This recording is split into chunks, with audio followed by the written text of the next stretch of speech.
we go. Can everyone see my screen all right? Yes. Yes. Okay, perfect. All right, so today we're here to talk about some empowered parenting and knowing your rights in the interview process. Uh, so again, my name is Megan with the Career Connections Department at TWU. So today we're going to have a go over an introduction of what we do at the Career Connections Department, as well as look at some upcoming events we have going on. And then we're going to get into what we need to know before and during the interview. We're going to do a little bit of a knowledge check, and then we're going to do some combating the difficult questions. How do we deal with that kind of stuff? And lastly, some key takeaways and a chance to ask any questions. Okay, so what is Career Connections? Career Connections, we are an office on the TWU campus. It is free for all students and alumni to come make an appointment with us anytime. We offer one-on-one appointments. We do events, professional development things. We also do job fairs throughout the year.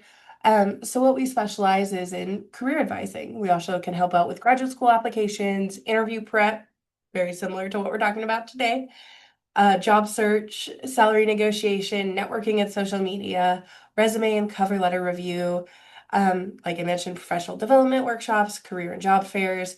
And to make an appointment with us for any of these services, you can do that on Handshake. I've got a QR code, and then it's also on our website as well. So this is a little bit about our team. We have Grace Ann. She does the College of Health Sciences. Mariana does the College of Business. Jessica does COPE. Janelle works over at our Houston campus and works with all the students over there. Like I mentioned, I do the College of Arts and Sciences, the arts part. Marissa does the College of Arts and Sciences, the sciences part. And Kathy is working over at our Dallas campus, working with those students. So some upcoming events we've got going on.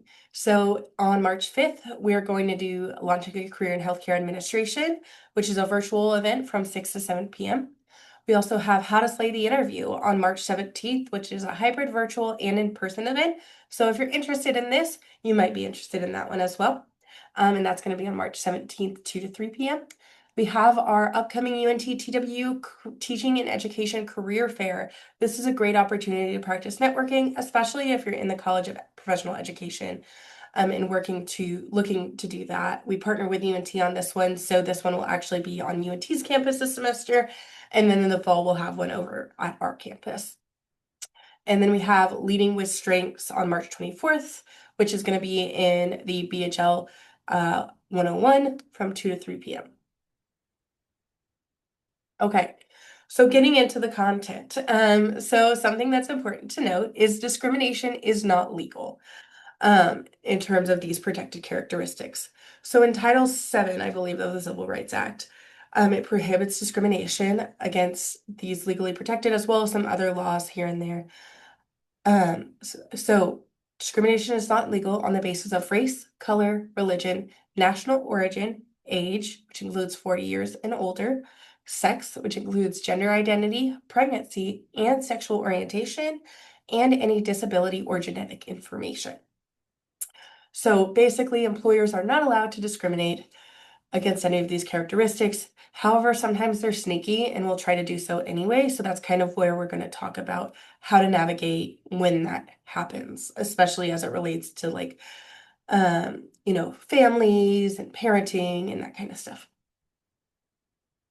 So some things to know before the interview. So likely you will have already filled out a job application, which could include submitting your resume, your cover letter, alongside any previous educational or professional experiences. You could also come across, sometimes they do a screener like assessment, which might have some interesting questions on it. So while you are protected from discrimination, employers can still ask about a few things, such as your name and contact information, if you're authorized to work in the United States, not if you're a citizen, but if you're authorized to work, your veteran status, also your educational background, and any previous employment experience that might be relevant. Now, like I mentioned, some things can seem a little strange. So if an employer requests any protected or personal information that's not directly related to the job duties, that might be a red flag and something to look out for. Not everything is going to be a red flag, but I always say, like, if you trust your gut's probably a little bit right. So m- maybe pay attention to that.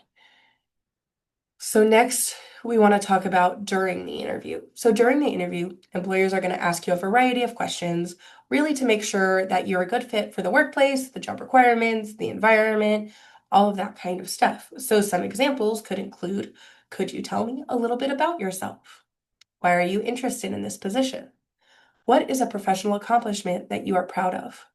Can you give me an example of how you dealt with conflict? How would you describe your management or leadership style? What value could you bring to our team? What is one area of improvement that you can build upon? And do you have any questions for me? This is a great list of questions that you might want to prepare for, um, or types of questions you might want to prepare for in the interview. These all questions are legal and pretty frequently asked in interviews as well. If you want any like further help navigating that process, you can always reach out to us and we can do a mock interview or interview prep, all that good stuff to help you navigate some of these questions.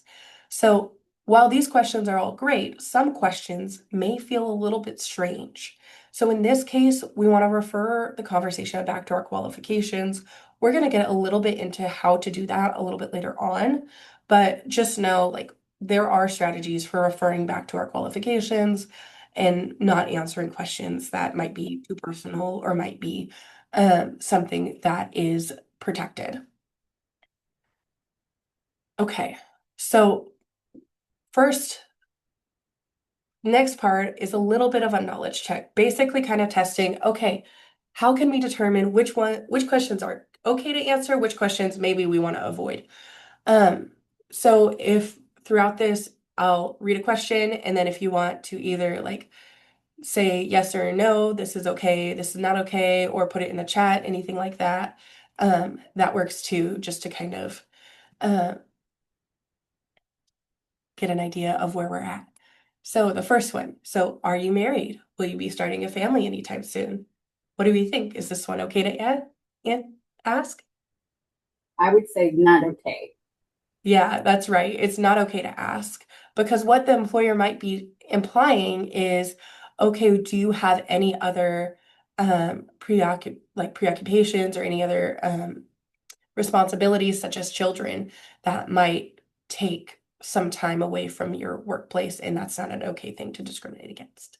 Yeah, I one time had, um, I work in a school district, so I've been to different interviews within the school district, and one time they asked me, "So do you have children that go to this school district?" And I was Mm, like, should I say yes or no? Is that gonna hurt me?" I was unsure if I answered that, but I wanted to be honest, so I said yes. But then I was like, well, I hope they don't feel like, mhm. because I'm a parent, I'm gonna have to leave and I Yes, can't make yeah. it all And night and so things like that. like we want to redirect it, and we'll get into a little bit more about how to do so if that ever does come up. So let's think about the next one. So is it okay to ask, are you authorized to work in the United States? Yes. That's right. It is okay to ask that. What about what kind of childcare arrangements have you made? I don't know because I've been asked that question. Yeah, so we don't want to answer, we don't, if employers ask this question, it's a red flag because they're looking for, do you have kids? Do you have other responsibilities in your life that might, at times require you to be with your kids because those are important. Uh, Next, what year did you graduate high school? Yes. That one's actually not Oh, okay. oh, The reason why is because if you're a person who is 40 or older, and you mention the year that you graduate high school, then they might know that you're older than like they might know your age and then they can discriminate against you based on that. even though it's on like the application or the resume. Yeah, so sometimes it can be on the application. Um, But really, we want to try to like avoid any questions like that just to make sure that there's no opportunity for that discrimination to occur. Okay. And I don't think you have to, I'm sorry to interrupt, but I don't think you need to or are required to put dates of diplomas or degrees on your resume. Oh, okay. Like you're not required to. So if you do that, you're voluntarily doing it, but Yeah, we recommend not putting like dates of high school or anything like that on your resume, but college can be important just so they know. Uh, and then what religious holidays do you need off? No, That's right. It is not okay. Many things why that's not okay. And then are you able to perform this job with or without reasonable accommodations? no. So that one is Oh, okay to ask. The tricky part is you don't want to answer, yes, I will need reasonable accommodations because they don't need to know that before you start the job. They just need to know, can you do it if you have those reasonable accommodations? got it. So we've got a few more. So have you ever been convicted of a crime? No. So they can ask about that one. What you want to be careful with is if they ask, have you ever been arrested? Because being arrested and being convicted of crime are very different things. How many sick days did you take last year? No. No, they are not allowed to ask this. They don't need to know this information because also each year is a different year. So, how did you acquire the ability to speak, read, or write a foreign language? I don't know about that one. So that one's a no. And that's because they might that might allude to information relating to ethnicity or background that employers don't necessarily need to know. All they need to know is that you can speak that language. Will you be able to meet our attendance requirements? No. That one's a yes.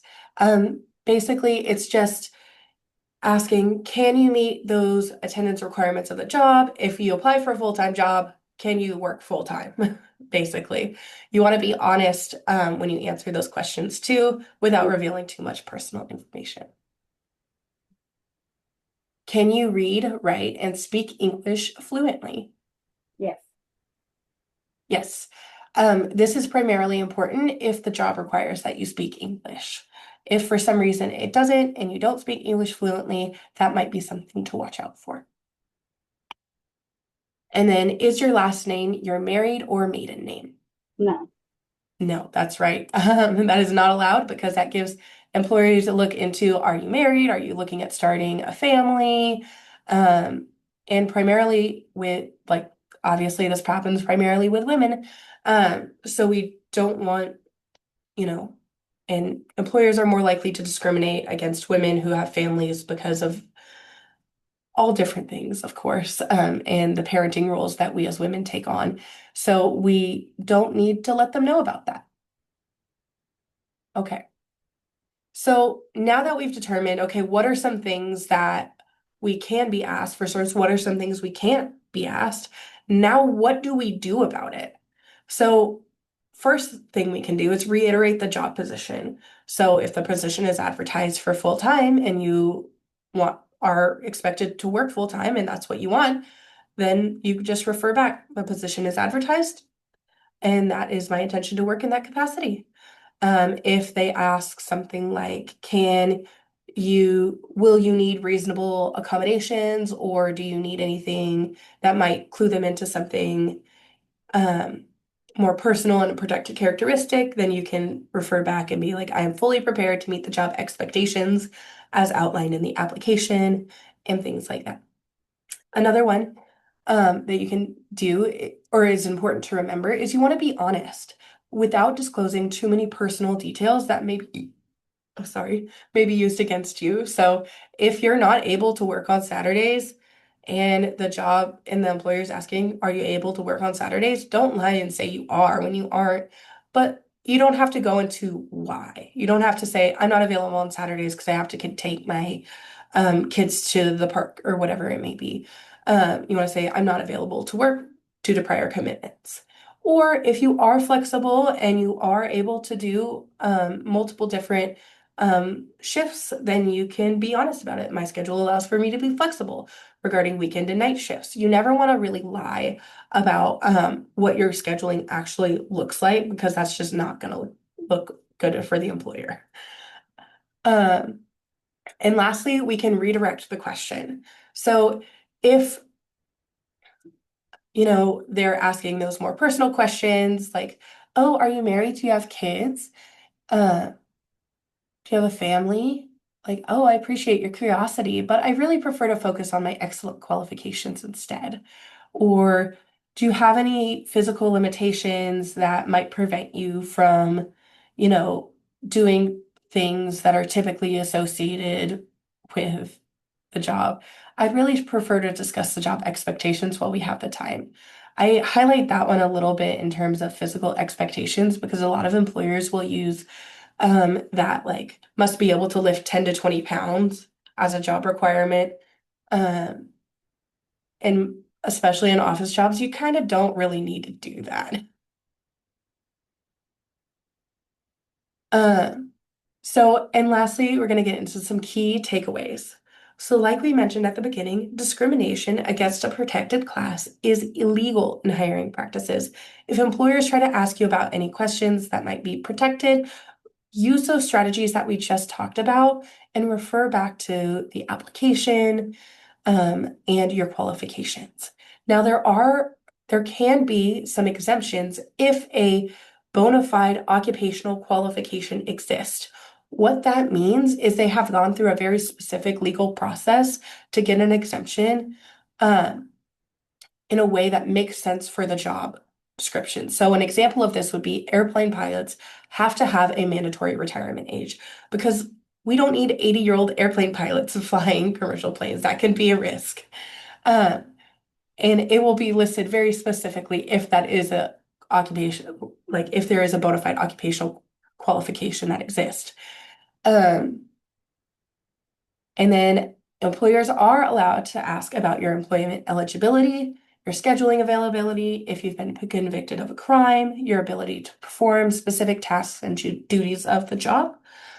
However, if the question does seem strange or uncomfortable, we want to redirect the conversation back to your qualifications or the job expectations using those strategies we talked about, because it's not okay for employers to ask about those kinds of things. And we want to make sure that we have the best chance of getting that job. Okay, so here are some of my sources. If you have any questions about where I got this information, please reach out and I'll get you those sources so you can look at it for yourself. And lastly, does anyone have any questions? We also ask if you have a little bit of time to fill out this survey using our QR code here on the screen. But yeah, any questions? I have a question. You said that being arrested is like different from being convicted. Why is that important? Yes, so that's important because you can be arrested for something without having been proven to be guilty. So if an employer asks, oh, have you been arrested? Well, maybe you were arrested for, you know, not paying a traffic ticket or something like that. But then, okay, you pay the traffic ticket, you're not convicted, it's off your record. You don't want to disclose that you've been arrested unless there's an actual conviction that might impact you. Okay, that makes sense. Hmm.